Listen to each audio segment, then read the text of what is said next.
ஓம் முருகா போற்றி போற்றி. என் அன்பு குழந்தையை, நாளை சஷ்டியில் நல்லது நடக்கப் போகிறது. நீ நினைத்தது நிச்சயமாக நடக்கப் போகிறது. இந்த வைகாசி சஷ்டியில் நீ நினைத்தது நிச்சயமாக நடக்கும். இதை கேட்டு நிம்மதியாக தூங்கு, மன நிறைவோடு தூங்கு. முருகனின் பிள்ளை, நம்பிக்கையோடு தூங்கு. சந்தோஷமாக, மகிழ்ச்சியாக, ஆனந்தமாக தூங்கு. நான் இருக்கிறேன் உனக்கு. எல்லா மனிதர்களுக்கும் தான் நினைத்தது உடனே நடந்துவிட வேண்டும் என்ற ஆசை. உனக்கு மட்டும் இல்லை, இன்றைய காலத்தில் யாருக்கும் பொறுமை இல்லை. அவ்வளவுதான். எடுத்தோம் கவிழ்த்தோம் என்று கொட்டி விடுகிறீர்கள். அது வாயிலிருந்து வந்து வார்த்தை என்றாலும் சரி, செயல் என்றாலும் சரி, காரியம் என்றாலும் சரி, கொஞ்சம் கூட நிதானம் இல்லை, பொறுமை இல்லை. எதற்கு அக்கறை கொடுக்க வேண்டும் என்ற எண்ணமும் இல்லை. பதட்டப்படக்கூடாது. பதறிய காரியம் சிதறி போகும்.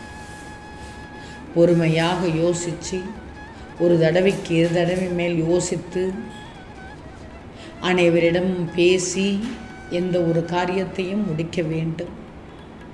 அதில் நல்லது இருக்கிறதா, கெட்டது இருக்கிறதா, நான் சொல்வது சரிதானா, இதை செய்து முடித்து விடலாமா, செய்து முடித்தால் பின் விளைவு என்ன, செய்து முடிக்காவிட்டால் அடுத்த கட்டத்திற்கு எப்படி போக முடியும் என்றெல்லாம் யோசிக்கணும். ஒரு முறைக்கு பல முறை யோசிக்கணும்.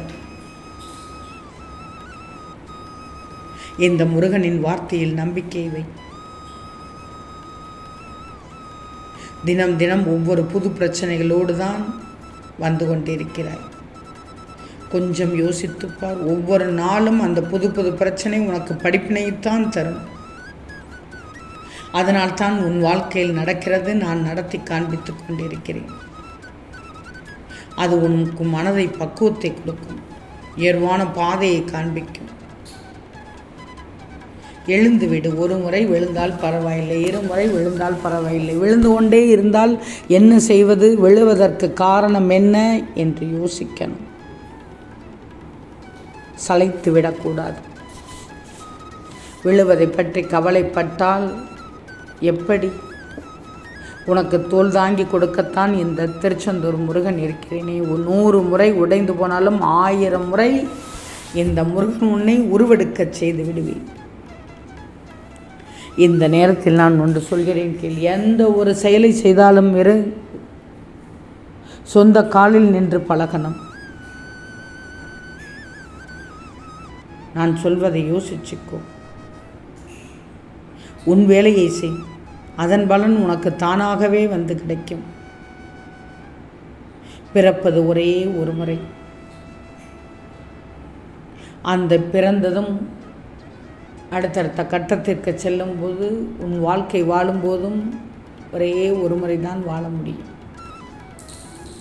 ஒவ்வொரு படிப்படியாக சென்று கொண்டே இருந்தால் நிச்சயம் நல்ல முறையில் வந்து விடுவாய். அதிகாரம் மட்டும் கூடாது.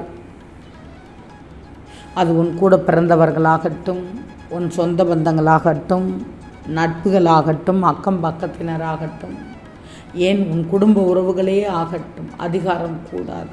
அதிகாரம் வந்துவிட்டால் ஆணவம் வந்துவிடும். நான் சொல்வதை தயவு செய்து கேள். நீ முருகனின் பிள்ளை. என்னை நினைச்சுக்கோ. 100 முறை உடைந்து போனாலும் உன்னை 1000 முறை எழ வைப்பேன். அதை பற்றியெல்லாம் கவலைப்படாது.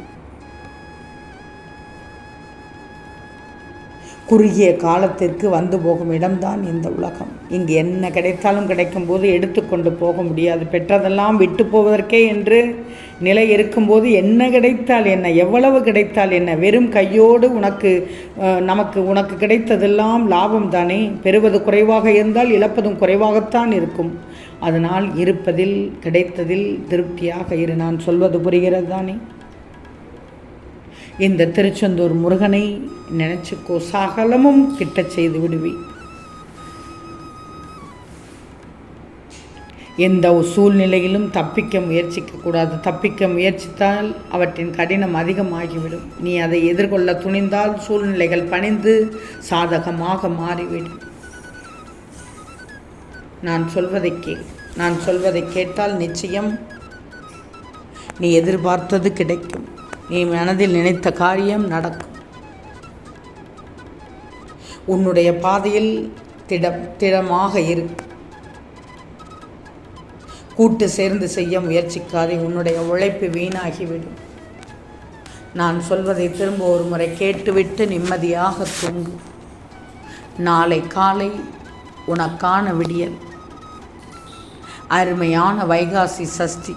உனக்கானது நல்லது நடக்கும். ஓம் முருகா போற்றி போற்றி.